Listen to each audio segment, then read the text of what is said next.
लकल हम्द या अल्लाह अस्सलातु वस्सलामु अलैका या रसूल अल्लाह अम्मा बाद। सिलसिला है नाजरीन के सवालों के जवाब देने का। नाजरीन हमारे चैनल के वीडियोस के कमेंट्स में अपने सवालात लिखते हैं, हम उनके जवाबात पेश करने की सआदतें हासिल करते हैं। दीगर नाजरीन से अर्ज़ है कि आप भी अपने सवालात कमेंट्स में ज़रूर लिखा करें। इंशाअल्लाह हम आपको भी आपके सवालों का जवाब पेश करने की सआदतें हासिल करेंगे।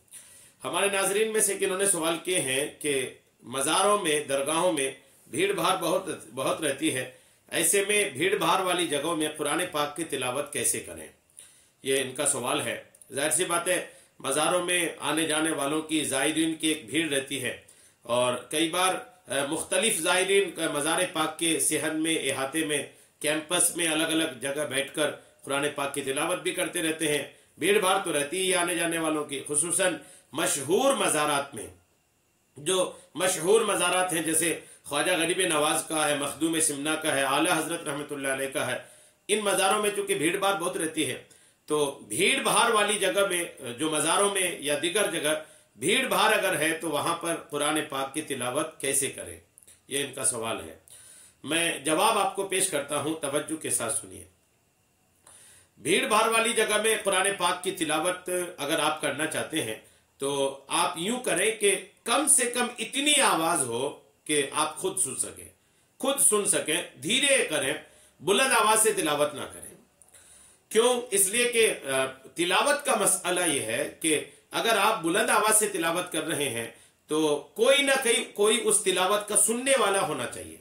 उलमाए किराम ने कुरान खानी में जो तिलावत होती है, जहां पर बहुत सारे लोग रहते हैं, तिलावत करते हैं, वहां भी बुलंद आवाज से क़िराअत करने से उलमाए किराम ने, फ़ुक़हा किराम ने मना फरमाया है।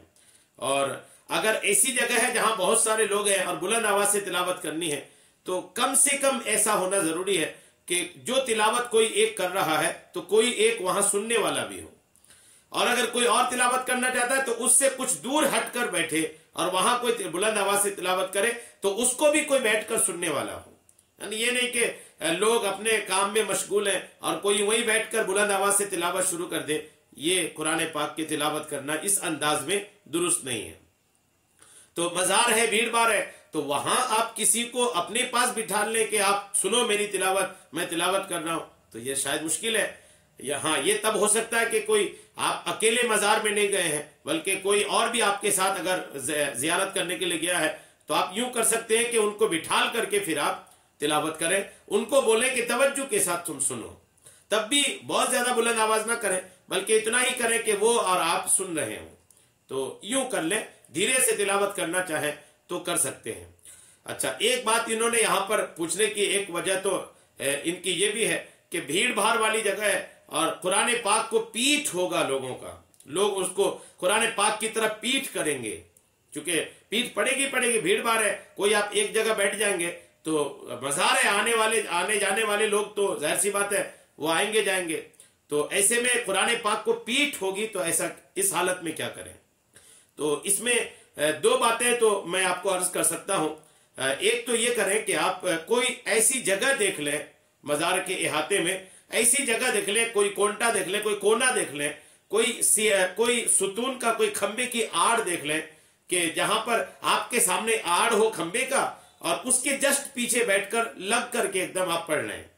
तो उसमें यह होगा कि आपके सामने खंबा है, अब कोई आएगा भी जाएगा तो वो सामने पीठ करेगा तो खंबे के पीठ होगी उसकी।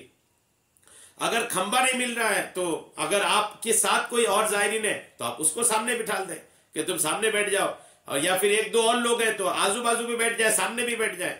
तो उसमें यह होगा कि अब उस आपके चारों के बाद कोई और पीठ पीछे इधर उधर जाता है, पीठ फेरता है, तो अब कोई गुनाह या बेअदबी नहीं होगी, इसलिए कि अब डायरेक्ट कुरान को पीठ नहीं हो रहा है, बल्कि आपके सामने आए दाएं बाएं कोई और भी बैठे हैं। तो ये सूरत हाल आप कर सकते हैं पीठ वाले मामले में। चूंकि कुरान पाक को पीठ करना जो है ना, ये अदब के खिलाफ है। अदब यह है कि कुरान पाक को पीठ ना किया जाए। इस पर आला हजरत रहमतुल्लाह तआला अलैह का एक मसला जो उन्होंने फतवा रिजविया शरीफ में लिखा है, वो मैं आपको पेश करता हूं। सैयद आला हजरत इमाम अहमद रजा खान मुहद्दिस बरेलवी रहमतुल्लाह तआला अलैह फरमाते हैं कि अगर चंद आदमी बआवाज पढ़ रहे हैं, यूं ही कारी के पास एक या चंद मुसलमान बगौर सुन रहे हैं और उनमें बाहम इतना फासला है कि एक की आवाज से दूसरे का ध्यान नहीं बढ़ता, तो बेहतर कौल इसमें भी यह है कि इसमें कोई हरज नहीं है। और अगर कोई सुनने वाला नहीं, या बाज की तिलावत बाज लोग सुन रहे हैं, बाज की कोई नहीं सुना, या करीब आवाज है मुख्तलिफ और मुख्तलिफ है कि जुदा जुदा सुनना मयसर ही ना रहा, तो ये सूरतें बिल इत्तिफाक नाजायज़ो गुनाह हैं। यानी बुलंद आवाज से पढ़ना कि लोग हैं लेकिन कोई सुन नहीं रहे हैं, सब अपने अपने कामों में लगे हैं, ये दुरुस्त नहीं है। तो आप अगर तिलावत कर रहे हैं तो इन चीजों का ख्याल रखें। सदरुश शरिया बदरुत तरीका रहमतुल्लाह तआला अलैह फरमाते हैं, मजमा में सब लोग बुलंद आवाज से पढ़ें ये हराम है। अक्सर तीजों में सब बुलंद आवाज से पढ़ते हैं, ये हराम है। अगर चंद शख्स पढ़ने वाले हों तो हुक्म यह है कि आहिस्ता पढ़ें। चूंकि कुरान जब तिलावत की जा रही हो तो सुनना फर्ज है। अब आप तिलावत कर रहे हैं, मजार में सब लोग अपने अपने कामों में है, तो कोई सुन तो नहीं रहा है, इसलिए बुलंद आवाज से तिलावत वहां जायज नहीं है, धीरे से करें। पीठ पढ़ने वाली बात जहां तक है तो आप उसके लिए मैं दो रास्ते मैंने आपको अर्ज कर दिया है, आप उसको लें, इंशाअल्लाह आप तिलावत भी करने वाले कहलाएंगे और कुरान पाक की बेअदबी भी नहीं होगी। उम्मीद है मेरी बात आपको समझ में आ गई होगी। अल्लाह तबारक ताला हम सबको सुनने से कहीं कहीं ज्यादा अमल की तौफीक अता फरमाए। आमीन बेजाहिर नबी अमीन सल्लल्लाहु तआला अलैहि वसल्लम।